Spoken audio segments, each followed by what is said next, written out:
और अब एक बड़ी खबर आपको बता दें, एक अखबार को दिए गए इंटरव्यू में प्रधानमंत्री नरेंद्र मोदी ने भ्रष्टाचार और ईडी के एक्शन पर विपक्ष के आरोपों को करारा जवाब दिया। उन्होंने साफ तौर पर कहा कि भ्रष्टाचार के खिलाफ लड़ाई नहीं रुकेगी, भ्रष्ट लोगों के खिलाफ सख्त कार्रवाई जारी रहेगी, देश के पैसों को चुराने वालों के खिलाफ कार्रवाई होगी। ईडी के सिर्फ 3% मामले राजनीति से जुड़े हैं।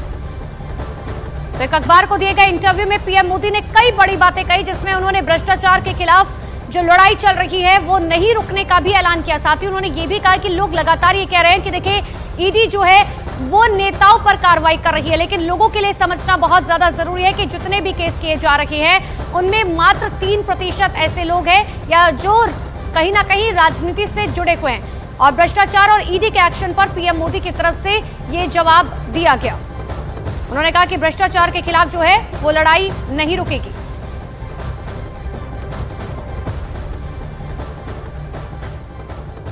तो अखबार को दिए गए इंटरव्यू में पीएम मोदी ने भ्रष्टाचार और ईडी के एक्शन पर विपक्ष के आरोपों का जवाब दे दिया।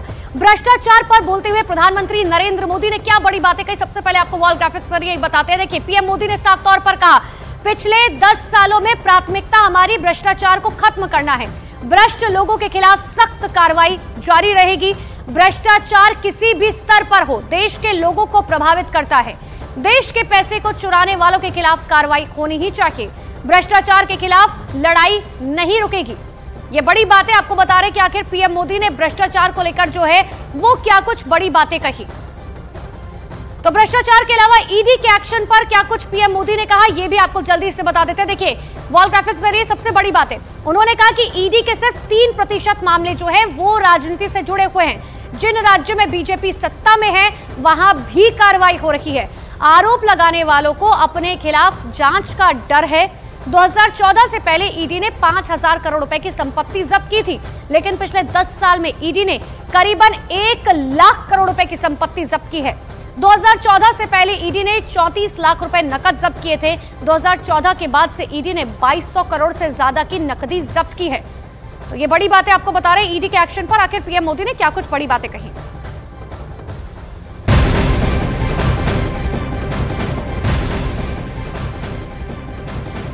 और एक और बड़ी खबर आपको बता दें, 19 अप्रैल को पहले चरण के मतदान से पहले पीएम मोदी आज ताबड़तोड़ 3 रैलियां करने वाले हैं। कुछ ही देर में वो जम्मू कश्मीर के उधमपुर पहुंचेंगे और एक विशाल रैली करेंगे।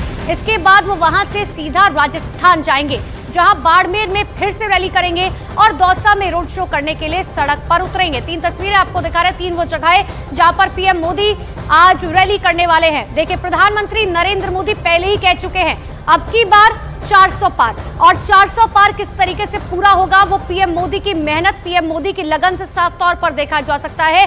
जब से चुनाव आयोग ने चुनाव की तारीखों का ऐलान किया है उसके बाद से लगातार मेरठ की वो रैली जहां से पीएम मोदी ने चुनावी शंखनाद किया था, और उसके बाद अब पीएम लगातार चुनावी रैलियां कर रहे हैं।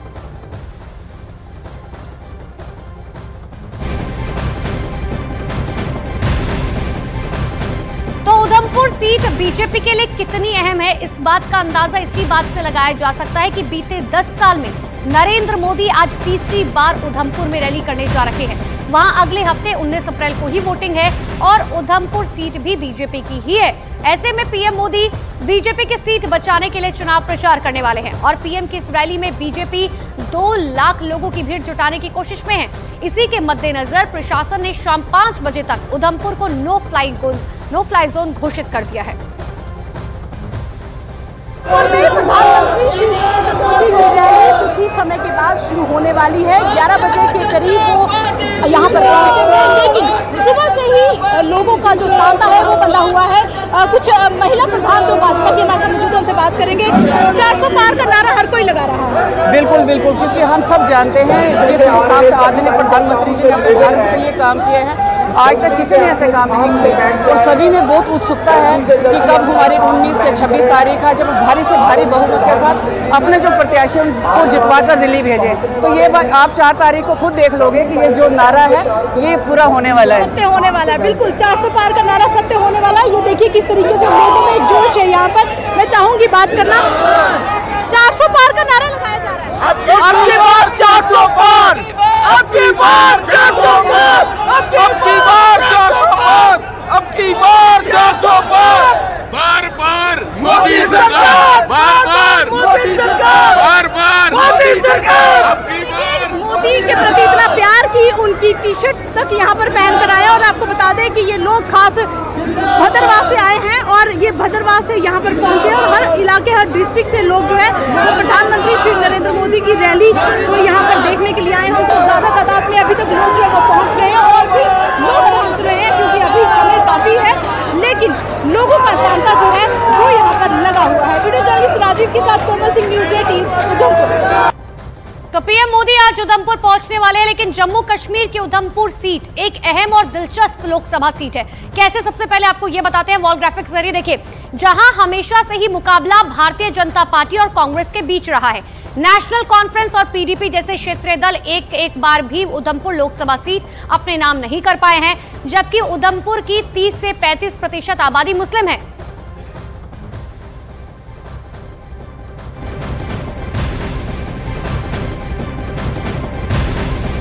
और इसी बीच एक बड़ी खबर आपको बता दें, बेंगलुरु के रामेश्वरम कैफे ब्लास्ट मामले में 2 लोगों को एनआईए ने गिरफ्तार कर लिया है।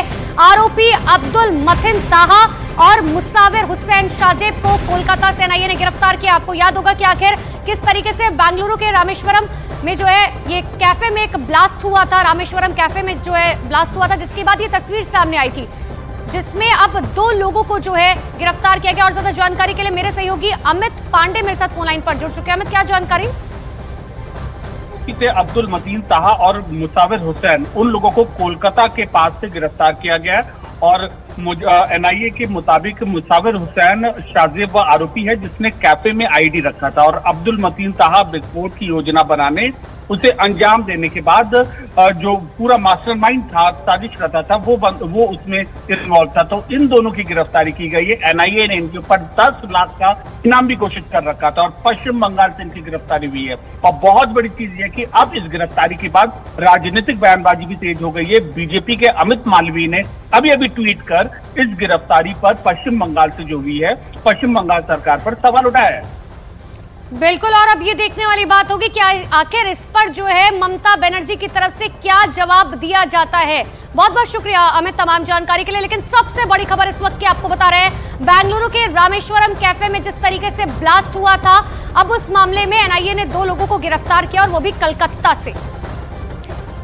और इसी बीच एक और बड़ी खबर आपको बता दें, 19 अप्रैल को राजस्थान में पहले चरण की 12 सीटों पर मतदान होना है और बीजेपी 12 सीटों पर तीसरी बार जीत की हैट्रिक लगाने की जुगत में है और इसकी कमान बीजेपी के चुनाव प्रभारी डॉक्टर विनय सहस्त्रबुद्धे ने संभाल रखी है।